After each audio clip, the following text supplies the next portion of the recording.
Crisis is a subsect of Model UN usually intended for advanced delegates. While Model UN usually covers real-world issues with static, unchanging environments, Crisis usually covers historical, fictional, or volatile topics where change occurs in real time. Where GA is researched, diplomatic, slow, and methodical, Crisis is more intuitive. It's very erratic, it's theatrical, and it's fast. Delegates in Crisis also have a different objective than to simply solve the issue as they would in a GA. Instead, in this committee, their goal will be to win a war step by step and defeat the other side. Individual delegates will also have their own objectives, as each individual person wants to seize maximum power for their character as well. Crisis is still, however, similar to most Model UN committees. In fact, it co-opts most of the same mechanisms from a General Assembly. Front room and back room are two different parts of the Crisis. The front room is literally just a regular Model UN committee. They have moderated caucuses with speeches, unmoderated caucuses for writing papers, round robins, voting, all of that. The front room is where delegates will basically spend 100% of their time. There are two different types of actions in a crisis. The first one is a public directive, which basically works the same way as a resolution paper, except it aims to solve the ongoing issue in the crisis. These are also done in the same way as a resolution paper. They are written by the committee during unmods, discussed during mods, and then they go through the same voting procedure. Public directives in Crisis use the resources of either individual delegates or the committee as a whole. If the committee is the Roman Civil War and one side currently has an army of 40,000 men, they could go use those 40,000 men to go invade a province as part of a directive. Private directives, however, are special to Crisis. Private directives use the individual resources of an individual delegate, and are kept secret from the rest of the committee. Each delegate can write their own private directives without anybody else necessarily needing it to pass. As an example, a naval commander in the committee could use their ships to go loot a coastal city or build more boats in the port. This is where Backroom gets involved. Backroom decides the results of the actions taken and is staffed by me and you, crisis analysts. The actions taken by delegates don't always succeed, or they often find different outcomes. Principally, the goal of the backroom is to evaluate the plan and decide what would happen realistically as a result. We pretty much estimate what would happen if the situation did in fact exist in real life.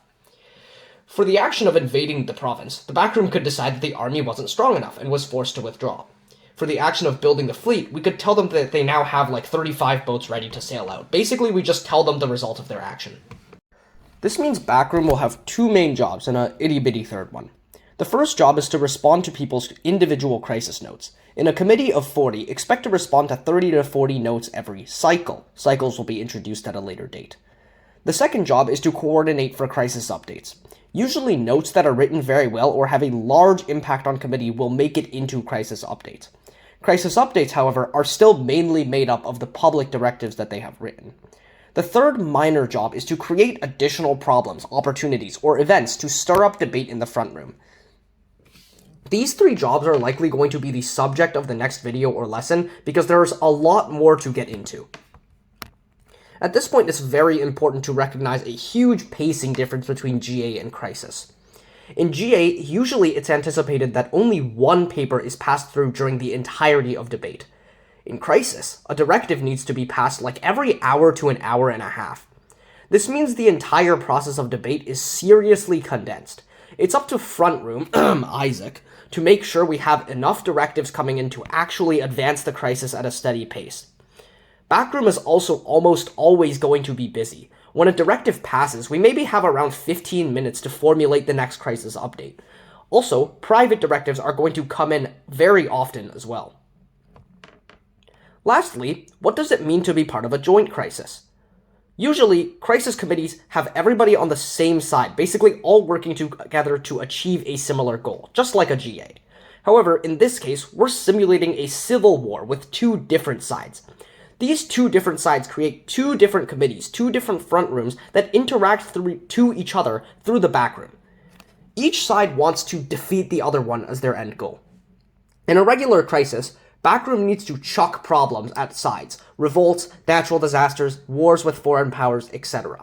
But in this case, both sides are going to throw problems at each other by trying to go to war with each other, invade the other cities.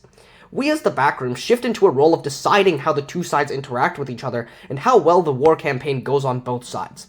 This is very complicated, and it won't be much of your job to handle. We'll cover this in a future video or class or something, because I still will need help, though. Okay, that is pretty much all for today. Thank you guys for listening, and see you at a later date. I don't know how to edit videos. Hopefully, going forward, the videos are going to be a lot better than this, just because this time around, I'm, have no idea how to use a microphone, rushed the whole thing together, and the slideshow was made in, 10 minutes. I think that's pretty apparent. Okay, anyway, thank you guys. See you later.